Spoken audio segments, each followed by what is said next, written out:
네, 써요. 영상을 너무 안 올려서 하나 올리고 어, 잘까 합니다.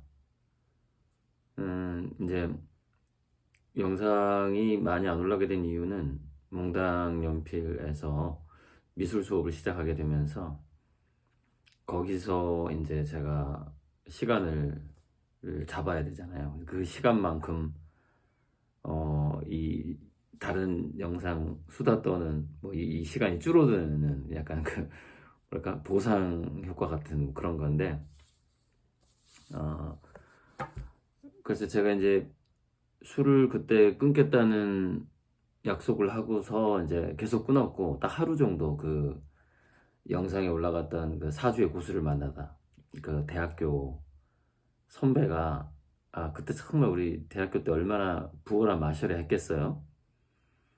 그래서 이제 끊었다고 하니까 끊은 지 며칠 됐는데 이게 10일 됐습니다. 그러니까 야 마셔. 그래가지고 거기서 안 마실 수 없는 그건 정말 한 12년 13년 만에 만난 대학 선배가 소주하고 맥주를 말아주는데 이건 도저히 이거 안 마셨다가는 이건 인간에 대한 뭐랄까 그 상대방이 너무 좀 모멸감을 느낄 것 같다 좀 그런 생각에서 딱 한 번 마시고 나서 아마 그 뭐라고 해야 되나 아무튼 제가 그 담배를 안 배웠는데 군대에서 딱 한 번 담배를 피운 적이 있어요. 피운 적이 있었는데 그때가 이제 고참이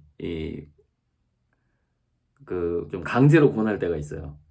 군대 분위기라는 게 약간 그 술을 마시던 기분이 그랬었는데 어 그럴 때가 있었고 그때가 한 번이고 이제 근데 이제 못 피우고 괴로워하잖아요. 제가 이제 담배를 그러니까 이제 더 이상 권하지는 않던데 또 한 번 있었는데 육군본부에서 파견 근무할 때 이거 모자 안 썼다고 걸린 거예요. 그 일종의 군기 하사한테 이거 근데 거기가 제가 왜 모자를 왜 벗었냐면은 버스 정류장이었어요. 이제 육군본부 내 버스 정류장. 그럼 실내 탈모를 하게 돼 있고 실외에선 쓰게 돼 있는데 이게 좀 뭐랄까 여기가 과연 실내인가 실외인가 이거 좀 헷갈렸어요 제가. 그늘이 지니까 헷갈려서 이제 좀 더웠겠죠 여름이라 벗었는데 그게 딱 걸린 거야. 그래서 나름 우겨봤어요. 이 버스 이게 그래도 이렇게 공간이 쳐져 있는데 지붕이 이렇게 있는데 이거 실내 공간이라고 봐야 되는 거 아니야? 여기는 실외 공간이다. 그래가지고 이제 육군본부는 워낙에 파견병들이 많다 보니까 군기 반장들이 좀 돌아다녀요. 그래가지고 이제 딱 걸렸네. 주말에 이제 이런 거 걸리면 아주 사소한 거 모자 안 쓴 거 이런 거 걸리면 이제 군기교육대가 있어요. 육군본부 내에. 파견 보니까 뭐고 그냥 다 모아서 몇 시간 하더라? 반나절이었나 하루였나? 아무튼 하루짜리 군기교육대가 있어요. 그래서 육군본부에서 군기교육대에 간 거예요. 모자 안 써가지고. 그래서 이제 막 이런 거 막 이런 거 그 유격훈련 받는 거 막 하는 거예요. 그리고 반성문을 또 엄청 써야 돼. 모자 안 써가지고 반성문을 또 무지무지 쓰는 거예요. 그래가지고 막 한 3페이지를 썼나 반성문을. 그래가지고 이제 그 군기교육 토요 군기교육이 끝나고 이제 그 교육대장이 제가 쓴 반성문을 또 인용을 하던데 뭐 반성문도 좀 잘 썼나 봐요 제가. 그래가지고 딱 이제 그때 이제 토요일날 군기교육 받을 때 이제 똑같아요. 군기교육 받을 때도 50분간 벌을 받고 10분간 휴식을 하는 거예요. 이제 토요일이 없어. 토요일이 날라간 거지. 그때 이제 주변 10분간 쉬면서 이제 그때는 담배 인심이 되게 좋아요. 이제 다들 이제 그렇게 끌려온 애들이야. 그럼 이제 다 담배를 꺼내서 서로 이렇게 안 피는 사람한테도 권해 이렇게. 당연히 피는 줄 알아. 그때 이제 그 열받기도 하고 진심으로 한번 빨아봤어요. 그때 그 군대에서 군기교육대에서 쫙 빨아봤는데 정말 핑 돌더라고요. 그래서 그때 한번 제대로 한번 빨아봤네. 담배를. 그러니까 사실은 뭐 평생 딱 한 번 피워봤다 이렇게 볼 수가 있죠. 좀 깊은 겉담배, 속담배가 있는데 그때 군기교육 때 정말 속담배를 한번 펴봤던 것 같아요. 마치 그런 분위기, 그런 느낌의 그 어떤 금주 선언을 한 번 깼는데 어쨌든 그거 빼고 지금 이제 거의 한 달간이 돼가는 것 같아요. 20일에서 한 달 정도. 근데 술국을 끊고 나서 생긴 변화가 첫째, 개인 시간이 많아졌다. 그리고 생각할 시간이 많아졌고 잠을 적게 잔다. 그러니까 그 수면 시간이 많이 줄어들었고, 그러면 수면 시간이 줄어들었을 때 이제 그림을 그리면 좋은데 제가 그랬잖아요. 붓을 세워야 그림을 그린다고. 붓이 잘 안 세워지는 거죠. 그러면 이제 유튜브로 뭐 이것저것 공부하기도 하고 명리학 공부하기도 하고 그렇게 하다가 또 이제 생각을 하는 거예요. 생각을 하는 거예요. 그래서 이제 엊그제는 그 그림과 생명에 대한 생각을 한 거예요.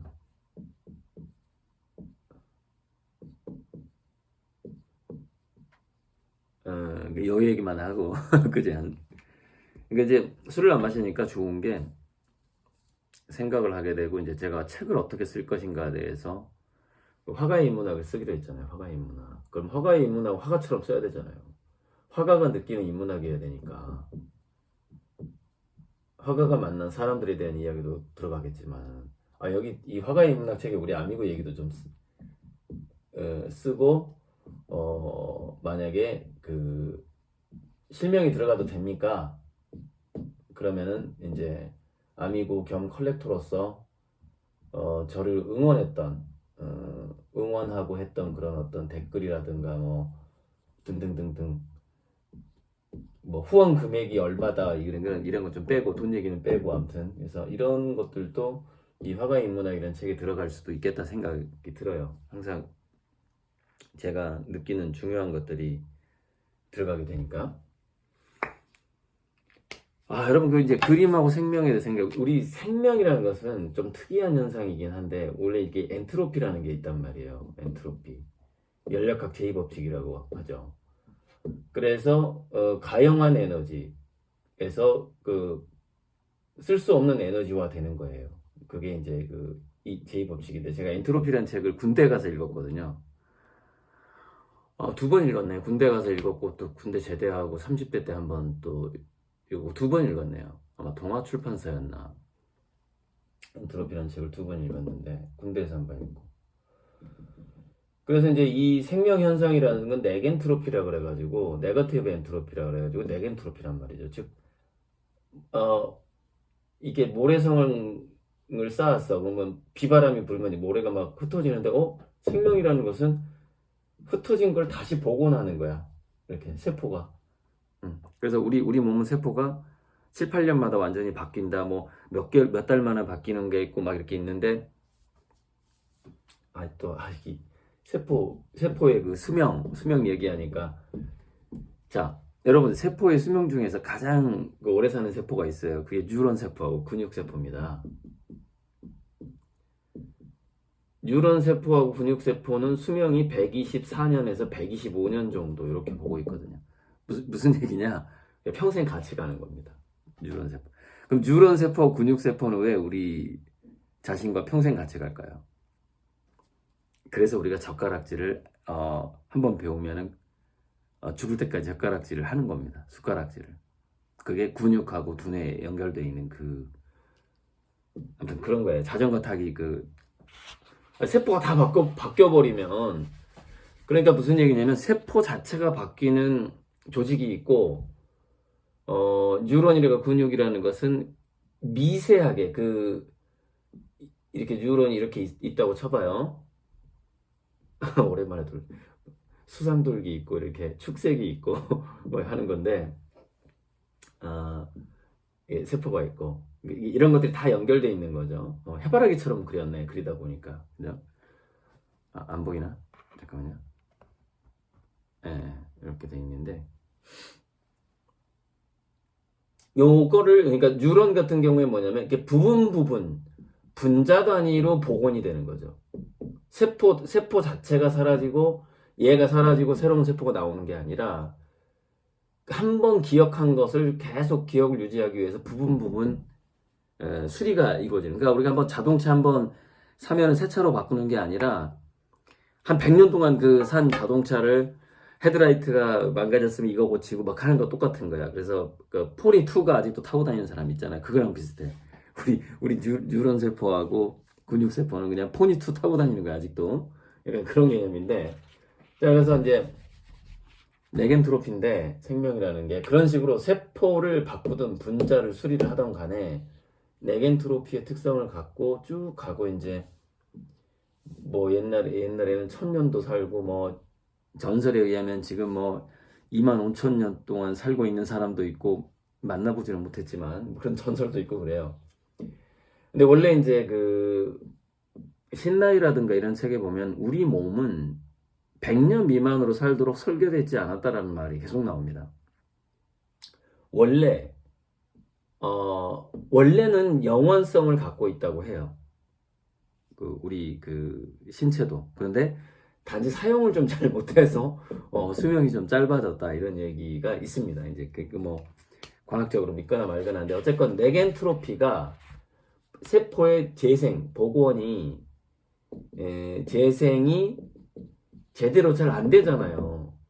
그래서 그 세포 재생을 제대로 해주는 그것을 텔로머라제라고 그러고 텔로미어라고 한단 말이죠. 그래서 DNA에 이렇게 맨 끝에 있는 거예요. 요게 부품 창고라고 하는 거예요. 그러니까 부품 창고. 그래서 DNA가 여기가 망가진다 그러면 여기서 갖다 쓴다 이거 이렇게 복제할 때마다. 그래서 요게 짧아지면은 이 부품 창고에 분품이 점점 떨어져. 그럼 이제 더 이상 재생이 안 되고 어떻게 되고 이제 암세포한테 점령당해서 죽는 거죠. 뭐 그런 식으로 노화가 이루어지는 건데 어쨌건 그러면 이게 재생이 되는데 부품 창고라고 재생이 안 될 거냐? 이것도 분자 단위로 해서 다시 재생시킬 수도 있겠죠. 근데 지금 이게 뭔가가 우리 그 현대 지금의 이 지구 환경에서는 이게 잘 안 되고 있는 부분이다. 그리고 요게 해결되면 이제 어떤 의료라든가 이런 게 우리의 수명이라든가 거의 이제 그 영생 단계로 갈 수가 있겠죠. 자, 그런데 그 가수 그 이상은이라는 사람이 다큐멘터리에 나와서 고백한 게 있어요. 이제 담다디 해가지고 이제 떴는데 그래가지고 이제 여행도 다니고 막 이렇게 방황을 하다 보니까 인생이 너무 짧더라는 거예요. 인생이 짧더라. 이상은 씨가 저랑 나이가 뭐 같거나 한두 살 위거나 아래거나 뭐 이럴 것 같은데 너무 짧더라. 생명이라는 게. 그래서 자기는 그러면은 좀 긴 게 뭐가 있지? 수명이 긴 게 뭐가 있지라고 생각을 해봤대요. 그랬더니 그림이더라는 거예요. 그림. 그래서 그림을 배우기 시작합니다. 가수 이상은 씨가 그 다큐멘터리에 나와요. 자기가 여행하면서 이렇게 독백에가 이제 그런 게 나오죠. 그런데 모든 그림이 수명이 영원한 건 아니죠. 어떤 단계로 가야 되죠? 명작의 단계로 가야 됩니다. 명품, 명화, 명품 단계로 가야 되는 거죠. 즉 유명해져야 되는 것이죠. 그 그림 자체가. 그 화가 자체가 유명해져야 되는 거죠. 그래야 불후가 되는 거예요. 불후. 썩지 않는다. 불후의 명작이 되는 것이죠. 불후. 그러니까 우리 몸도 사실은 불로로 설계가 돼 있다 이 말이에요. 불로로 설계가 돼 있는데 이게 뭔가 지금 약간 좀 어긋난 게 있다 이 말이에요. 뭔가가 뭐 그런 게 있어요. 약간 좀 지구 환경이 그럴 수도 있고 그래요. 이게 뭔가 우리가 불로를 하도록 원래 설계가 돼 있다. 그런데 그 원래 설계대로 지금 안 들어가고 있다 이거죠. 그림이라는 것이 전부 다 불후가 되는 건 아니죠. 예. 그거는 그만한 어떤 사연과 노력과 어떤 운도 필요하고 뭐 등등등 뭐 좀 투자도 많이 필요하고 그러죠. 근데 불후가 되면은 불후의 명작이 되면은 보건과학의 대상이 돼요. 보건 과학 있죠. 재건하는 거 있죠. 미술품 복원이라고 그러죠. 미술품 복원의 대상이 되는 거죠. 그래서 우리 대학 다닐 때 그랬어요. 야, 그냥 뭐 재료 아무거나 쓰고 아무데나 그려. 유명해지기만 하면 다 알아서 복원해줘. 그러니까 뭐 마대자루에다 그리든 여기 뭐 강목천에다 그리든 꼭 아사천에다 안 그려도 돼. 아사천이 이제 500년 이렇게 1000년 가니까. 아사천 비싸잖아. 그냥 대충 아무데나 그려. 그냥 저기 골판지에 그려도 돼. 단 유명해져야 돼. 그 얘기를 많이 했습니다. 그러니까 유명해지면 골판지에 그리든 뭐 강목천에 그리든 뭐 강목천인가요? 광목천에 그리든 뭐 유흥에다 그리든 담배값사 그리든 뭐에다 그리든 간에 전부 다 복원해 준다 이거예요. 그게 썩지 않도록 망가지지 않도록 유명해지면. 네. 그래서 이름을 얻으면은 불후에 그 사람이 그린 모든 것은 불후의 명작이 되는 겁니다. 어떻게 유명해질 것이냐 이게 이제 중요하겠죠. 그래서 자 한번 도전을 해봅시다. 그러니까 불후 또는 불로 여기 한번 도전을 해보는 거죠. 이거는 뭐 꿈은 아닙니다. 예, 뭐 우리 생명과학 있잖아요. 초창기엔 돈이 많이 들겠지만 영노화 의료가 있잖아요. 영노화 지금 거의 완성됐다고 하던데. 그래서 이 혜택을 보고 있는 사람이 있죠. 그러니까 예를 들어서 70대인데 뭐 그 영노화 어떤 그 뭐 뭔가 치료를 했더니 뭐 50대, 40대 이렇게 좀 젊어 보이는 70대가 현재 있대요. 근데 그게 아직 보편화가 돼 있지 않죠. 비싸죠, 비싸. 비싼데 어쨌든 DNA를 복원하는 그런 기술들이 생명과학에서 나오고 있고 그림을 복원하는 기술은 굉장히 오래됐죠. 그래서 여러분 그 영화의 오겐키 데스까 영화 있잖아요. 겨울 연가였나 편? 그게 나 그림 그리면서 그 OST 정말 자주 들었었는데 오겐키 데스까 그 겨울 들어간 뭐 있잖아요. 거기에 그 주인공 남자가 이태리에 가서 이거 보건과학을 전공하잖아요. 기억나요? 그 영화 주인공이 보건기술을 전공을 해요. 그래서 뭐 다양한 방법이 있죠. 유화가 갈라졌을 때 뒤에서 접착제를 밀어 넣는 방법, 뭐 벗겨내는 방법, 뭐 여러 가지. 자, 아무튼 그런데 이제 마무리를 좀 우리가 저는 이제 불후의 명작에 물론 불로도 도전하겠지만 불후의 명작에 더더욱 더 이제 매진을 해야 되는 부분이고 뭐 어떤 말로 뭐 마무리를 한번 지어볼까요?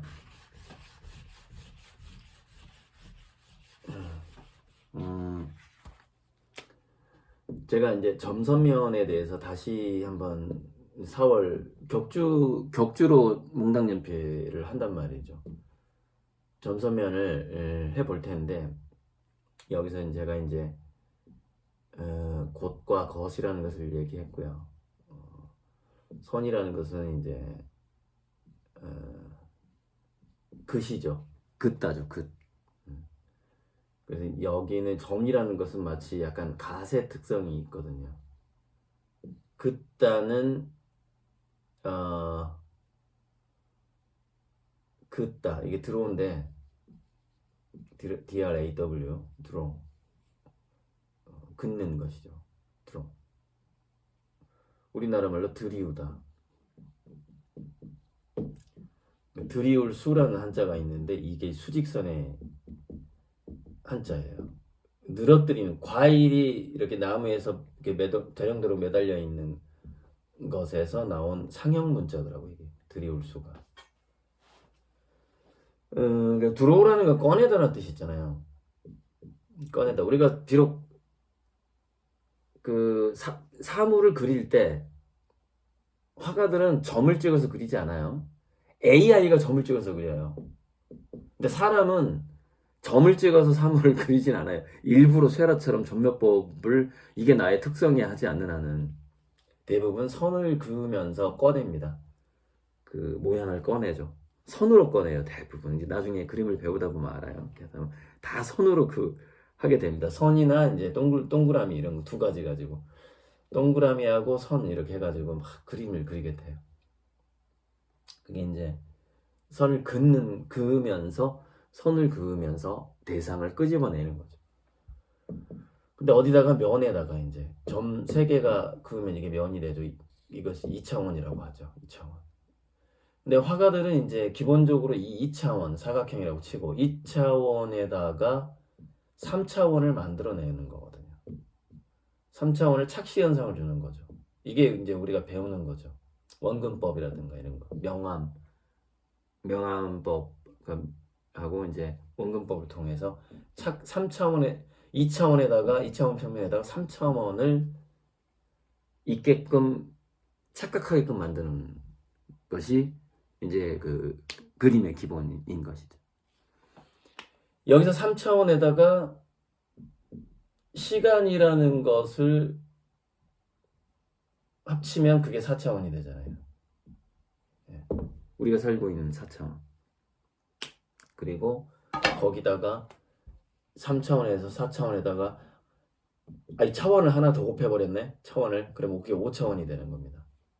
과거, 현재, 미래가 동시에 있는 차원을 넘어가 버리는 거죠. 그게 인터스텔라에 나왔던 블랙홀에서 발견했던 그 차원인 것이죠.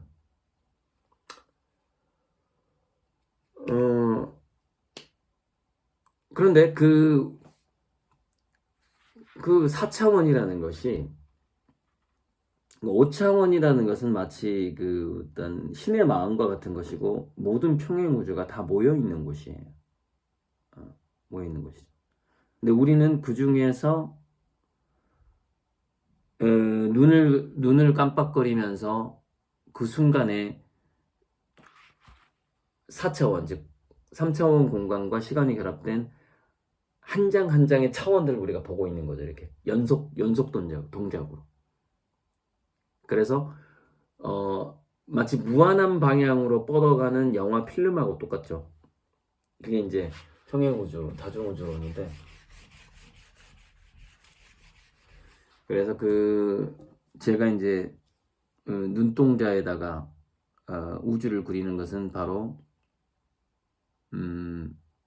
순간이지만 제 그림 정지돼 있잖아요. 정지된 순간이지만 이렇게 눈동자에다가 뭔가 우주를 그린다는 것은, 이렇게 해달별을 그린다는 것은, 그 다음에 은하수를 그리고, 이게 영원성을 영원성 안에 한순간으로 붙잡은 거예요. 영원성을 영원성 안에 한 장면이라고 볼까? 한 장면. 한순간 한 장면으로 붙잡은 그림인 거죠, 이게. 그래서 이게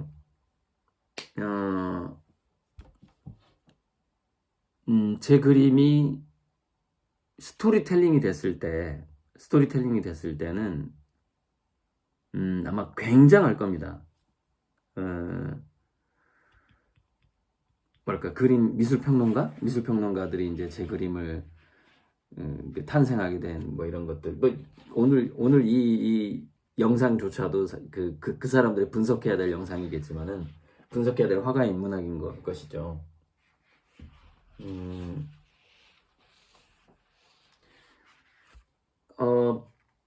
우리가 무한의 개념, 다중우주 개념하고 평행우주 개념이 좀 달라요.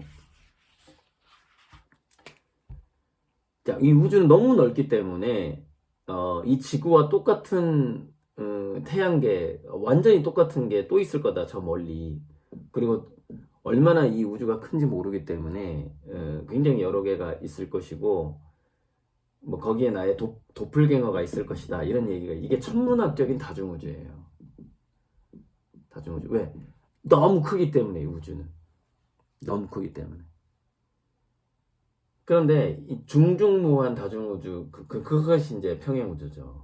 천문학적인 게 아니에요. 이거는 물리학적인 거죠. 여기서 이제 그 슈레딩거의 고양이라든가 이런 게 나오는 건데 그 휴 에버렛의 다세계 이론이죠.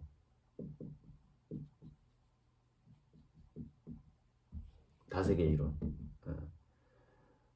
뭐냐면은 다양한 가능성이 있게 감겨 있는 뭔가 근본적인 것이 있다 이거예요. 여기서 무한한 가능성의 우주가 확률적으로 존재하는데 그게 우리가 한 장면 한순간에 그게 이렇게 짠 하고 우주처럼 드러나는 거죠. 이렇게 짠. 근데 제가 그린 이 우주는 이 다양한 가능성 중에 하나인 거죠. 한 장면인 거죠. 근데 이 한 장면을 봤을 때 여기 눈동자가 있다라는 것은 뭐냐면 관찰자가 있음으로써 이 우주가 그래 내가 너한테 너가 보고 싶어? 우주 보고 싶어? 내가 너한테 우주 하나 선물할게 하고 신이 우리에게 선물한 우주의 한 장면인 거예요.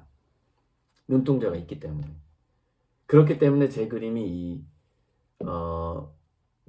관찰자에 의해서 존재하게 된 평행우주를 기본적으로 깔고 있고 관찰자에 의해서 확률 붕괴가 일어나면서 존재하게 된 하나의 우주를 표현한 그림인 것이죠. 그래서 이게 천문학적인 다중우주하고 좀 다르고 물리학적인 평행우주를 그린 것이죠. 저는. 그러니까 이제 그래서 이거하고 관련된 게 이중슬릿이 이제 우리 회사의 로고가 되는 것이죠. 이중슬릿이 아주 중요한 실험이죠, 이게. 어쨌건 바로 제 그림을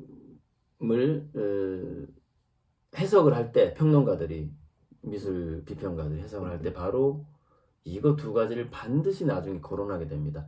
영원성과 영혼성. 근데 이 어떤 화가가 그림에서 뭐 다양한 스토리텔링을 합니다. 텔링을 하는데 이 영원성과 영혼성이라는 것이 얼마나 근본적인 것인가. 정말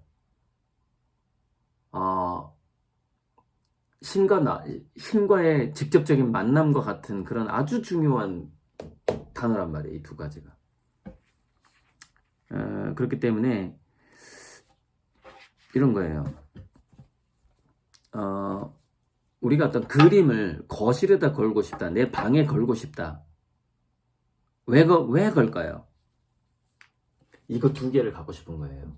영원성과 영혼성을 갖고 싶은 겁니다. 인간이 그림에 빠져드는 그 근본적인 그 사람들은 왜 자꾸 비싼 돈을 주고 그림을 살까? 왜? 그 욕망을 쫓아 들어가 보자 이 말이에요. 거기에 뭐 사랑도 있고 먹고 있고 뭐 저걸 보니까 우리 추억이 떠올라요. 내가 어렸을 때 뛰놀던 들판 같아요. 내가 말띠인데 나 말사진이 좋아요. 뭐 별거 다 있어요. 뭐 그 그림을 사게 되는 그 욕망, 그 동기부여, 그림을 사는 동기부여 굉장히 많아요. 하지만 그 그림을 사고자 하는 동기부여를 쪼개서 계속 더 파고 더 이상 쪼갤 수 없는 원자처럼 한번 들어가 보자 이 말이에요. 그 욕망을. 거기서 두 가지가 나옵니다. 영원성과 영혼성인데 이것을 신성이라고 말할 수도 있어요. 이 영혼성이라는 것은. 영혼성이라는 것은 이게 추억을 간직하고 싶다? 그런 거랑 연결되는 거예요. 이 영원성이. 예. 이터너티라고 해야 되나? 아무튼 이 영원성과 영혼성 사이에 뭔가 수수께끼 같은 그런 게 있죠. 그런 것도 있고. 어쨌건 이거 두 가지예요. 제가 공부한 바, 제가 파악한 바로 보면 사람들은 왜 그림을 그리기 시작하고 왜 사려고 하는가? 그 근본적인 동기부여가 과연 무언가? 저는 이거 두 가지라고 봤습니다.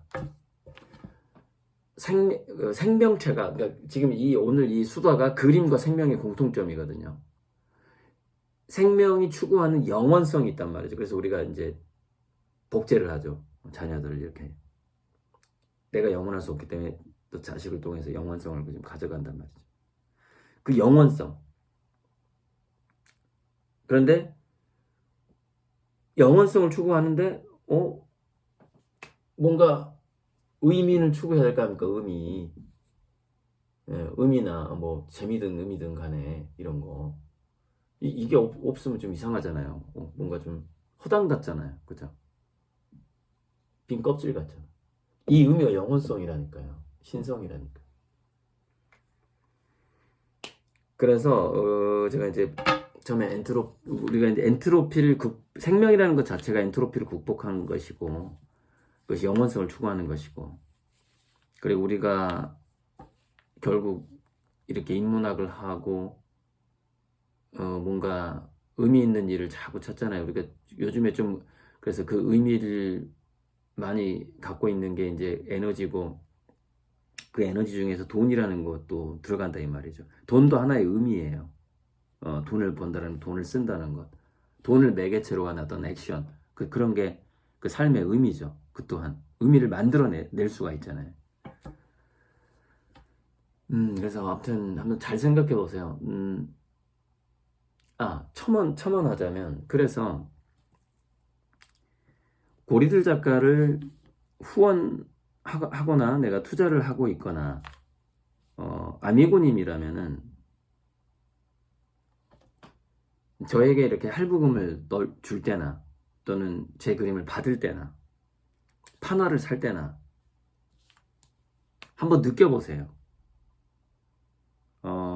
자기 욕망을 한번 느껴보세요. 나는 왜 고리들 작가의 그림을 지금 원하고 있는가? 이거 두 가지입니다. 영원성과 영원성. 근데 이거는 모든 컬렉터들이 공통점이라고 저는 생각해요. 그래서 대출을 받아서 그림을 사기도 하는 겁니다. 컬렉터들이 자기 전 재산을 갖다 바치기도 하고, 이 그림을 나의 무덤 속에 묻어달라, 이런 몇백억대 재산. 일본 난리 났었죠. 그 자식들이 이 그림을 내 무덤에 묻어달라. 그 고호의 그림이었거든요. 영원성이죠. 그래서 제 영상을 볼 때, 그리고 제 그림을 볼 때 영원성과 영혼성, 이거 두 가지를 느끼는 상태에서 저하고 소통을 해주셔야 돼요. 물론 제 그림은 엄청난 돈이 될 겁니다. 왜냐하면 이거 두 가지가 가지고 있는 이 강력한 의미와 스토리, 이거 거부 못합니다. 전 세계 컬렉터들이 이거 발견하는 순간 제 그림 안 사고 못 베긴다 이 말이에요. 마치 그 영원으로의 회귀? 뭐 그런 누구지? 아무튼 그때 읽었던 책인데 뭐 그런 책도 생각나고 하는데, 그 강력한 충동이 있습니다. 그리고 부자일수록 그 충동이 더 강해요. 그 충동이 지금 기준으로 1,500억에서 2,000억이 돼야지 그 충동이 충분히 발현이 됩니다. 자기 재산이. 그러니까 우리 아미고님들 중에서 1,000억 이상 재산가가 있을 거라고 생각을 해요. 그분은 더더욱 이 충동이 강할 겁니다. 영원성과 영혼성에 대해서. 아미고님들이 더 부자가 돼갈수록 저 욕망이 더 강해집니다. 아주 그 원초적인 욕망 하니까 무슨 뭐 번식 이런 거 아니고 그거보다 더 원초적인 거, 영혼성과 영원성. 번식욕이라는 것은 이거 다음에 이거보다 이거 이제 하위 개념인 거죠. 원초적으로는 이게 있는 거예요. 원초적인 욕망으로서는. 이런 뭐 약속은 아니고 제 바람인데, 어쨌건 이겁니다. 지금부터 저를 후원하시거나 할부금을 넣으실 때 지금부터 영원성에 대한 느낌, 그리고 영혼성, 신에 대한 느낌, 그런 마음으로 저한테 투자를 하시기 바래요. 후원을 하시기 바래요. 그러면 저절로 잠재의식은 이 두 가지를, 영원성과 영혼성을 느끼는 상태로 그 우주로 이끌어갑니다. 현실을. 얼마 이상이 돼야지 이거 두 가지를 좀 원활하게 느끼게 된다고요? 1,500억 이상 재산이. 진짜 영혼성과 영원성을 느끼는 아미고님이시라면 무조건 재산이 저는 1,000억 이상이 될 거라고 봅니다. 그래, 여러분의 잠재의식이 그 현실로 이끌 거예요, 아마.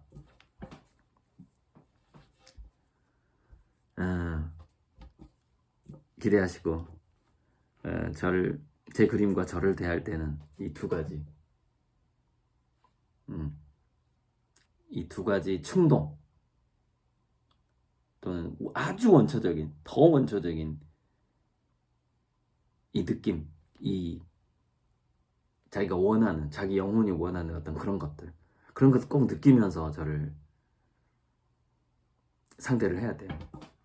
그러면 저랑 같이 가는 겁니다. 물론 저는 좀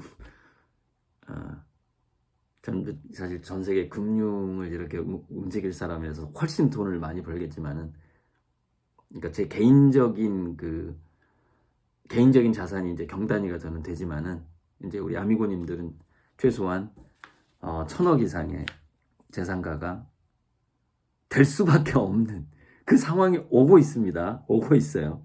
여러 가지 뭔가 전 지구적인 재난도 좀 피할 수 있고, 게다가 내가 정말 다른 사람들을 마음껏은 아니지만 그래도 많이 도와줄 수 있는 정도의, 그 정도의 부자가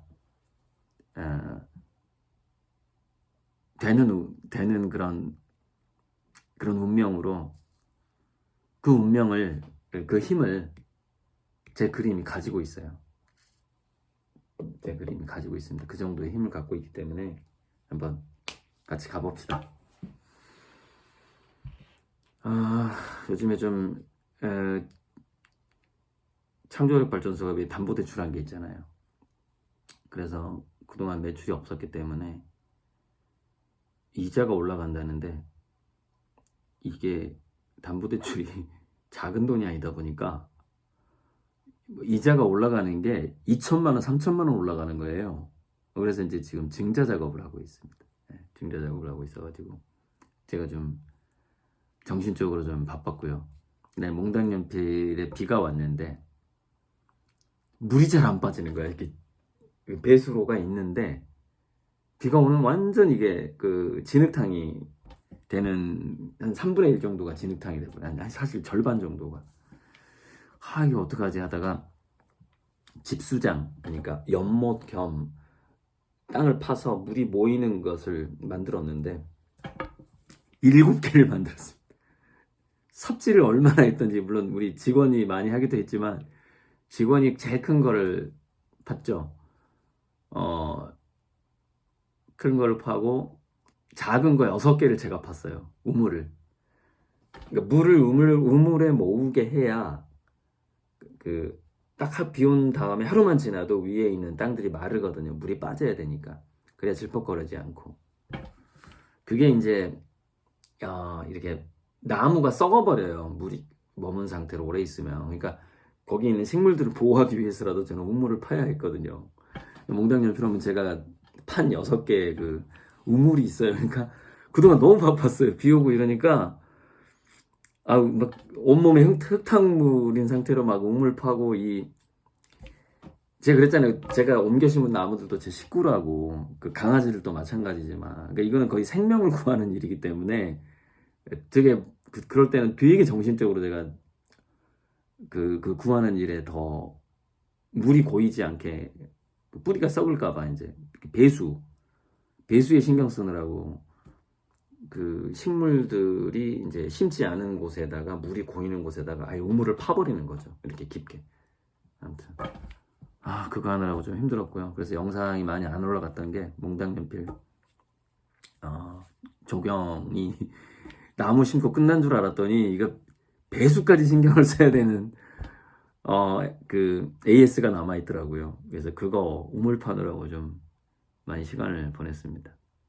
그래서 이제 마지막에는 그 담쟁이 조금 뒤쪽 담벼락에 담쟁이도 좀 옮겨 심고. 아무튼 수다가 좀 길어졌네요. 그래서 오늘의 핵심은 이 고리들의 그림인데, 이 고리들의 그림이 제가 이제 이런 이야기들을 쭉 풀겠죠. 쭉 풀고 또 어떤 평론가나 이런 사람들의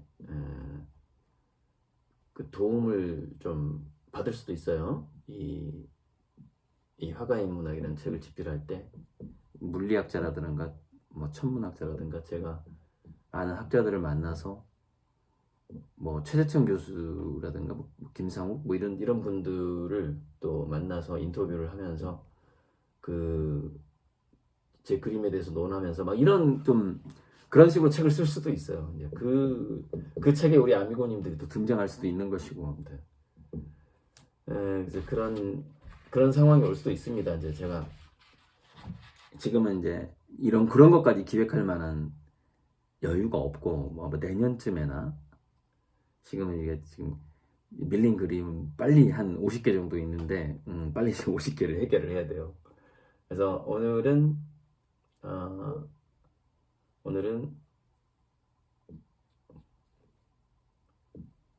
영원성을 포착한 영혼성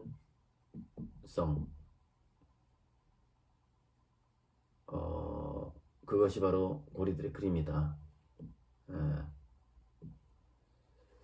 그래서 이게 어떤 그림의 원초적 욕망이다. 욕망이 바로 이거 두 가지다. 뭐 이게 이제 오늘의 핵심인 것 같습니다. 자, 여기까지.